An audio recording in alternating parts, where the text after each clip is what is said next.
In this morning's Parenting Pop, parenting is hard enough when you have a full support system to help you out, right? Well, what if you are trying to raise a child without your own mom or maybe even without your own dad to go to for some advice?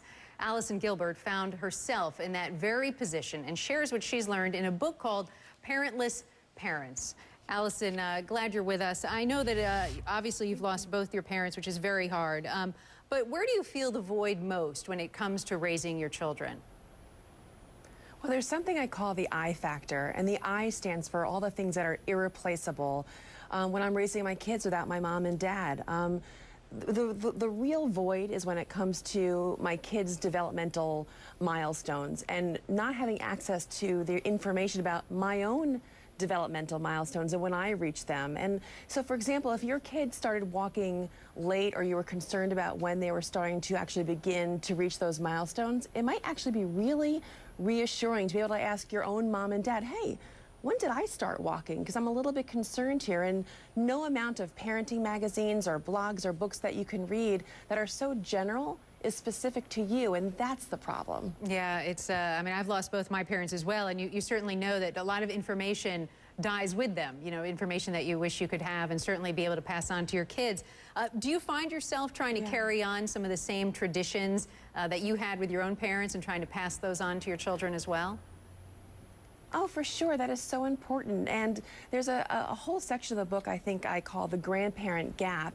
And that's really all about the things that kids miss when they don't have grandparents in their lives, or at least fewer of them. Because my kids have grandparents. My husband's parents, thank goodness, are alive, and they're wonderful. But from my side of the family, all those traditions that you were just mentioning before, the ones that were important to my family, those are really on my shoulders now to kind of present to my kids and make sure they get them and understand them and value them, if not equally to what comes from my husband's side of the family, at least to really get that there's two sides here. Right. I know you have some really great information in your book for keeping memories alive and helping to do so.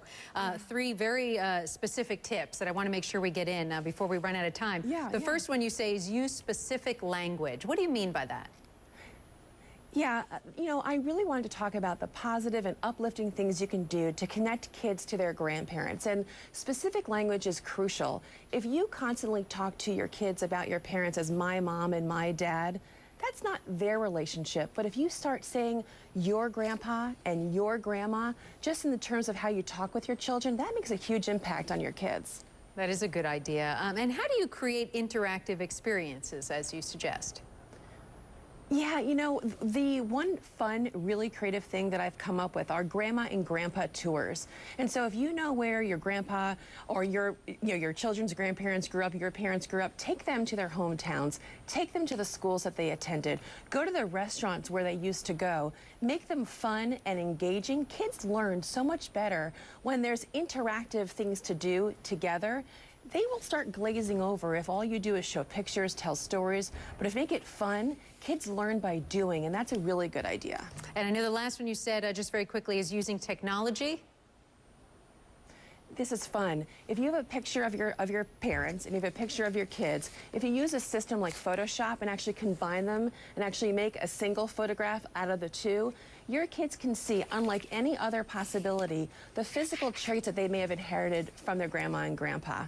It's really a wonderful thing for these kids of parentless parents to see. Yeah, it is great and really important tips, and we really appreciate the book and you coming on and talk about it, because there are a lot of people, I know even from your blog, who really need advice and need some help. So Allison Gilbert, thank you so much.